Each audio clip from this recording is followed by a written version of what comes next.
So Brittany, you are a doctor and you are just, you decide something, you go after it.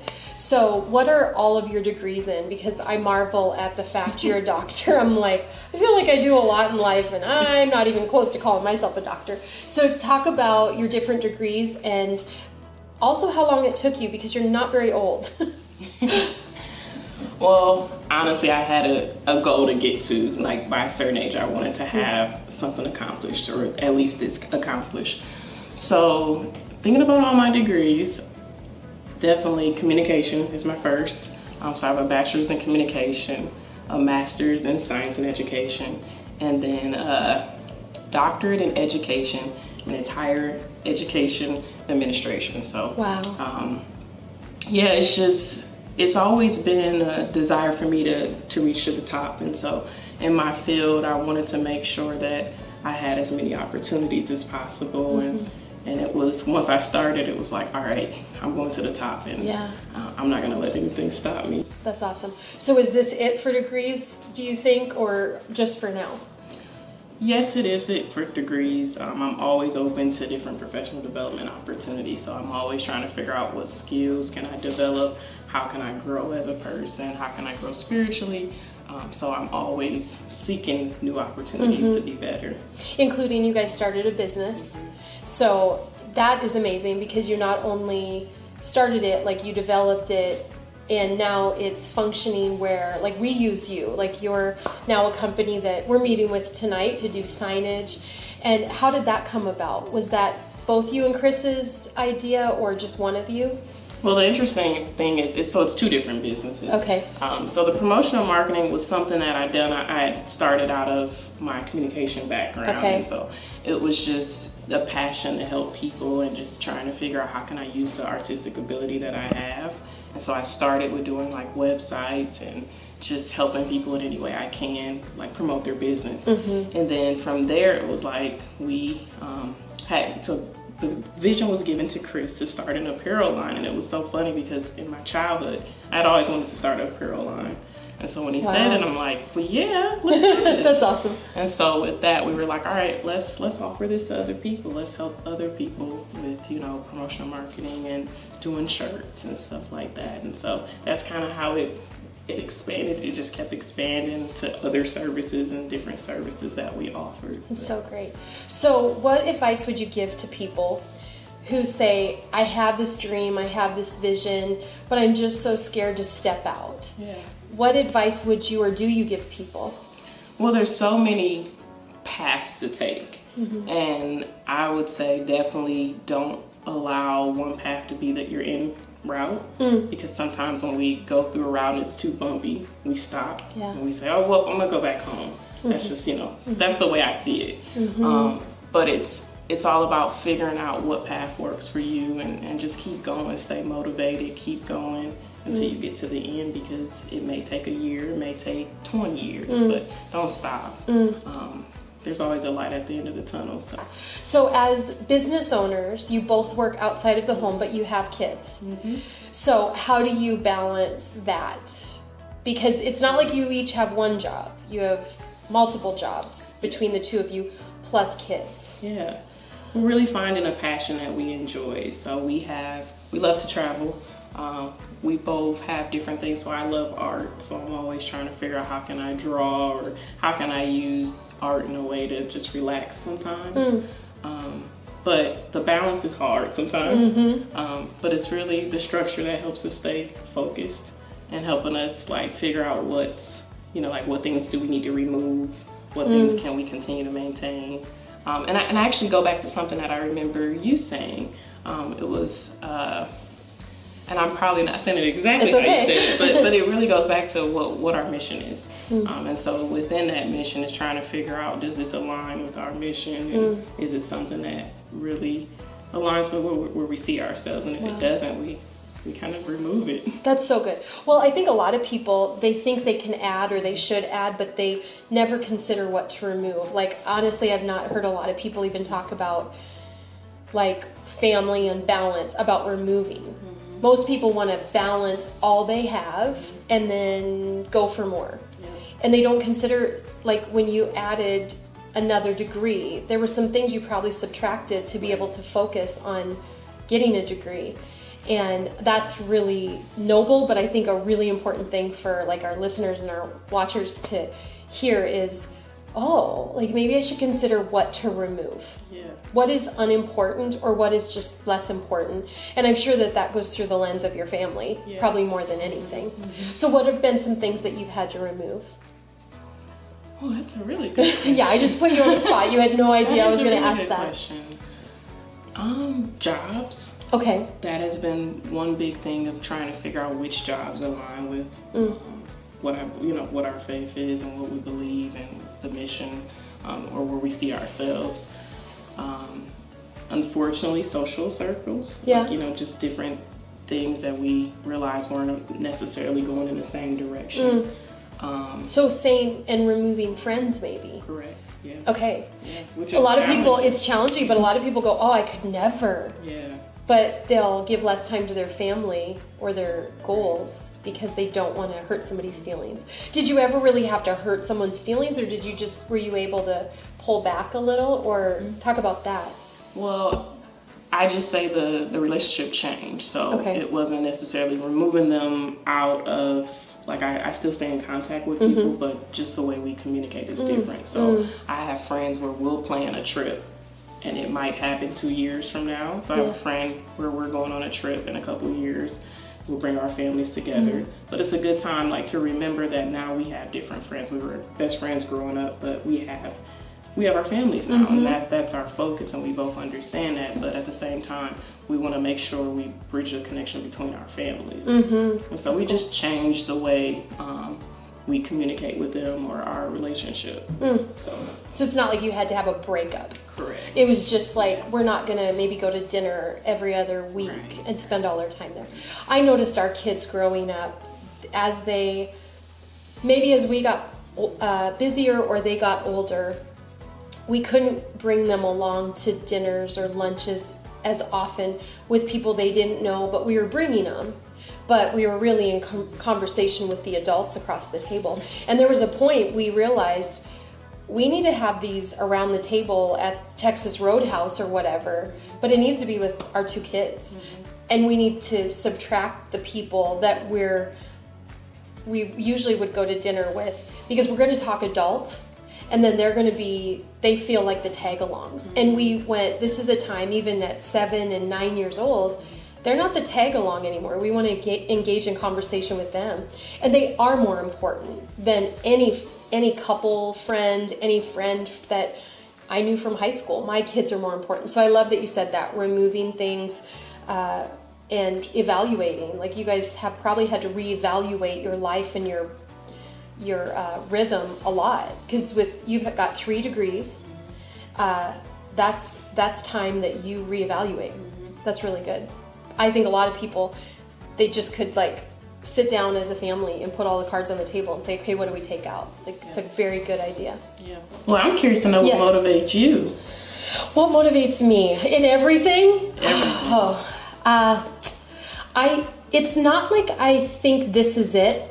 Like, sometimes I live my life, like, I'm motivated by, like, do as much and experience as much. It's not like I think this is it, that life is it, and I better get it all in because I die and it's over. Because I think some people think that that's what motivates you to go get it all in, because when this is over, it's over. There's no afterlife. I totally believe this is actually just the warm-up and the rehearsal, and this is this is going to be just a speck in comparison to all of eternity. But I just think there's so much good to experience in the world, and I think that there's so many good people, some of them covered by all kinds of trauma and wounds and issues that they don't even know they're good, but they are. I love humanity, I love people. And I wouldn't even say, oh, I love to travel. I would say I love to experience, and some of that involves traveling. But I think I'm just motivated by, gosh, if heaven's going to be so incredible, I feel like there's little glimpses of good here, so I want to experience it all. Yeah. That's so good. So it's weird, because you'd think it'd be like, maybe people are more motivated when they think they've got one shot. I feel like what I love about when I think about eternity is that we're not just cherubs jumping around on clouds, little angel babies, like that, because that's what I thought as a kid, like, oh, we're going to live in the clouds, we're going to use the clouds like a trampoline, it's just going to be, we're in heaven.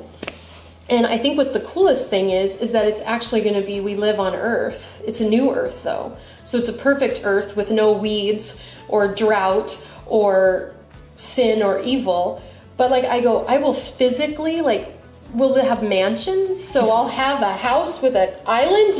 So the tactile realizing I'm not just this vapor, I'm actually going to live life even better, makes me really excited about living this life, as strange as that sounds. Yeah. That doesn't sound strange. So you're also an entrepreneur. I'm curious to know if you have any other ideas or things that are brewing that you're thinking about starting. Yeah, there's always things that are brewing for sure. We've put in a couple offers on a couple different businesses. I would love to see us be in every sector of our area, meaning the retail market, the restaurant market, the coffee market. We've hit some of that. I'd love to be in the grocery. We put an offer in on that, in the hotel, boutique hotel. And the reason is because the Bible talks about being a light on a hill. But in some ways I don't think that Jesus said that so that we'd go find a hill, go do our thing and let everybody else around us, do their thing. I think he was saying that we'll just shine that bright, that it's so visible. And I picture that we would spot the 920, which includes Appleton and all the way down to almost Milwaukee and Green Bay, of course. So I'd love to see that we spot the area, the 920, with lights, we're in this sector, so it brings up the water table, the spiritual and the customer service water table of what is needed, what is required. I think Chick-fil-A, we were just there because it came to Appleton, and we were just there last night. And I love that when you ask for something, they say my pleasure. Or you say thank you, and they say my pleasure. And I thought that should up all the other customer service, like Panda Express across the street, Popeyes down the road, McDonald's. It really should up their game, even if they're a franchise. And for sure, local businesses, you have to, you're a local business owner, you have to give that next level of customer service, of promptness, of price. And so I'd love to be a part of every landscape of the 920 to lift the water table. But here's what it is. It's not even just customer service. It's customer service that is like, whoa, that is kind. That makes people ask and wonder, why is this such a different environment? And people are so joyful and kind. Well, because there's a reason. And so there's this oh, you wanted to know where we got that? Okay, well, there's Jesus. Without having to be picketing or shouting scripture at people, they get curious because we're doing something that humanity doesn't do on their own, that only this Jesus thing will make you do better. So that motivates me to honestly do all of those things I listed and then anything else. Yeah. Wow. Well, I guess as I think about, you've mentioned a lot about the 920. Do you see yourself expanding outside of the 920? Mm-hmm. Yes, the reason we really start with the 920, and we try to always keep our focus 920, we say and beyond because it's just happening. It's great with the internet, with social media. We can be beyond as, the same time we're live in the 920. I do see us outside the 920, but the reason we always come back to the 920 is because the Bible talks about being faithful with the little things. And I don't think the 920 is little, but I think it's what's in our hands. It's where we live. And and Jesus said to the disciples, go to Jerusalem, Judea, and the ends of the earth. And now we've been in Jerusalem, and I get it. That's their town. That was the disciples' 920. That was their dirt. And then Judea was a bigger, broader section that'd be, it's still probably only the size of the state of Wisconsin, but their country. And then beyond, and it was in that order on purpose. And so and to me, it reflects a home. It reflects family, that if I'm not focused on my home first, then I don't need to go look at what's Milwaukee have to offer and what does Ireland have to, if I'm not getting it right in my house, then I shouldn't even be looking outside of my house to go and expand. And so I think it's a command that is for our own benefit. So yes, do we want to go beyond? Yes. I think that it's already happening, and it actually makes us dig our heels in even more and go, well, then we should see our city look different in 5, 10, 20 years, because our primary focus is this dirt. And I love it. And I mean, Sean and I are both Midwest. He's Detroit, Windsor, Ontario, and I'm South Dakota, Wyoming, Montana. Lived in that whole little corner of those states. And we love the Midwest. We're kind of like right in the middle of both. And we love this dirt. We love these people. And I think that if you don't love where you live and the people where you're at, you can't maybe be used outside of where you're at. So that's kind of our theory and our goal. Yeah. I love that. Thanks. And I love the connection you make to like just loving the people in the Midwest. Because I'm from the Midwest. Yes. I'm from Wisconsin. So that's awesome. Yeah. I was thinking a couple years ago, because I had met some people who are like, oh my gosh, I hate Green Bay, or I hate Wisconsin, or I can't wait to get out of here. And I mean, we had come from California, and I had noticed that when we talked about coming from San Diego, when we first got here, we would say it on Sundays, like it must have been a God thing that we'd leave San Diego to come here. And I noticed that never clicked or connected with people. It's almost like looking down your nose at here, because you're like, can you believe I came here from there? And the shift in our heart happened, and then we didn't even say things like that. And I think that God trusted us with the people here because he knew we truly loved here. And now when I hear people that they just can't wait to get out of here, it did make me think a few years ago, I thought, oh, I'd love to have a t-shirt that said, love where you live or leave. Like, if you don't, and you do t-shirts, so maybe you should do this. You can quote me, Sonny. Love where you live or leave. Like, if you walk around complaining, well, one, I think you should pray for God, like, I'm here, and if I'm supposed to be here, give me a love for here. But if you walk around saying you hate the people, you hate the city, you hate the snow, then just leave. Like, life is too short, truly. I already talked about that. To just hate where you are and kind of spread that on people. Because if you've probably noticed in the last few years, there's more and more loyalty and excitement about the state of Wisconsin with the outline of the shirts. And you see people more excited to be from here. And that brings this like warm feeling. So why not go with that rather than the opposite?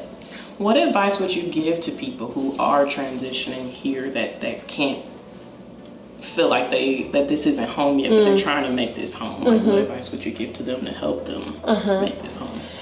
I think we see whatever we're looking for. So I think some people, they might have some bad experiences when they first move anywhere. And so then they start looking for the reasons that they're not fitting in, the reasons they're not breaking in. I've heard that. It's hard to break in Green Bay. That's probably true, but I would say it's pretty hard to break in anywhere. A lot would say it's because people have their family, and that's true. If you have 3 generations living here, then on your weekends or for Packers games, you're with your family or your high school buddy. But that's no different in Texas. People don't leave Texas a lot, so they probably already have their crew. So then you move there, and it's hard to break in. But if you're looking for that, you might get stung right when you move somewhere. I think that's just normal. We've lived everywhere, so I don't think it's a Wisconsin problem. I think it's an anywhere problem. But if I'm looking for that person to reject me and that person to not invite me, and if I'm looking for it, I'm going to find it. But if I can shift it and go, I love it. I love it here, and I am going to make great friends, and God's going to bring me people. And maybe right now I get to just move in with my boxes, and I get to be with my family, and we're going to go to a new supper club, because Wisconsin, I don't really love supper clubs, but it's the thing to do. We're going to go find a new restaurant and a new supper club every week or every month as a family. And the focus then is look at all this family time or this time with my spouse. I think we'll shift, and we'll start to love it, and it'll not be because we had a bunch of friends that hung out with us all the time. It's because of shift in our head. So you guys come to Life Church, you and your family, and what would you say, and this is good for me to learn too, what would you say made Life Church feel like home? And like in a perfect world, what does church look like that you would invite your friends to wholeheartedly without feeling like, oh, I hope it's a good time to invite them? Well, definitely when you have been blessed with children, it's one thing that you have to think about their growth as well. And so for us, it was important for our children to have a ministry as well that they could relate to. And we were definitely looking for a place that our children felt like they were growing, but also that they came home and actually said something about the church, you know, like their ministry. So when we initially started to attend Life Church, it was nice to be able to actually hear our kids come home and talk about the service. That was huge for us, and we really didn't know that it was big until it happened. You know? Yeah. So, I mean, like the way we both grew up, there were children's ministries, but it was just never to the extent of actually taking the children out of our service and having them in another service. It was always everyone in the same, you know, area where we're going to just listen to the sermon, and that's just kind of how it was. So to have that experience, it's something we never want to live without again. Okay, yeah. But if I had to think about what would I do if I had friends and stuff to recommend to a church, it would definitely be a place that's welcoming, a place where you walk in, you feel the warmth. And what I mean by that is you walk in, people are saying hello, people are you know, friendly, not afraid to say hi. I mean, like, come up to you and actually talk. Also a place that has a place where we all can connect to. So somewhere where we can all feel like we have a place where we can connect to if we're serving or if we're just coming to get the word. And I do feel like I get that from church, from Life Church. So that's been a blessing there because, you know, we've been in Green Bay for quite some time. And it was challenging, you know, to be able to find a place to fit. And then also a place, I mean, with me being a Black woman, it was important for me to have people that look like me as well for our family. And so that was important too. That's so good. I think it's important that you talked about the kids. They went to their own kids' church, but they came and told you about it. That's a little more rewarding than even they're sitting next to you and you're trying to keep them quiet and then you're hoping they got anything out of it. When it's adults that it's meant for adults to listen to this. So I love that you pointed out for them, it's going to go deeper when it's like, hey, I went somewhere, Mom and Dad, and they said what you've been saying, but now I actually believe it. It's like that backup to that. That's really great. And I do think we have a lot of people that come to Life Church that get serious about church when they have kids. Even baby dedication Sunday is a lot of times people's first time, because they're frantic that their baby is covered, that maybe their baby will go to heaven if the baby were to, you know, not make it. But then they go, oh, maybe I do need this too. And then they stay. And then they realize, oh, my kids could learn about Jesus. There's this theory out there that maybe, well, I've heard this a lot, and this would be outside the church for sure, that my kids just need to believe whatever they want to believe. I want them to make their own decisions. They're going to make their own decisions. That's just reality. We don't have to help them make their own decisions. They will make their own decisions. But I'm like, why would I want them to go the long route? Why would I want them to go the long way to get to the thing we know fills the void, which is Jesus? And so I love that parents, even when they've not been raised in the church or they've been hurt by a church, can say, for my kids, like you said, for my kids, I needed them to be in a place that they could grow, and Jesus is the answer. And so that's why kids, we make a big deal about kids. Like, we're going to the Fox Valley, we're going to have a Life Church in Appleton, and where you work, or down the street, and I love that we get to immediately make a big deal about kids from 6 weeks to 5th grade.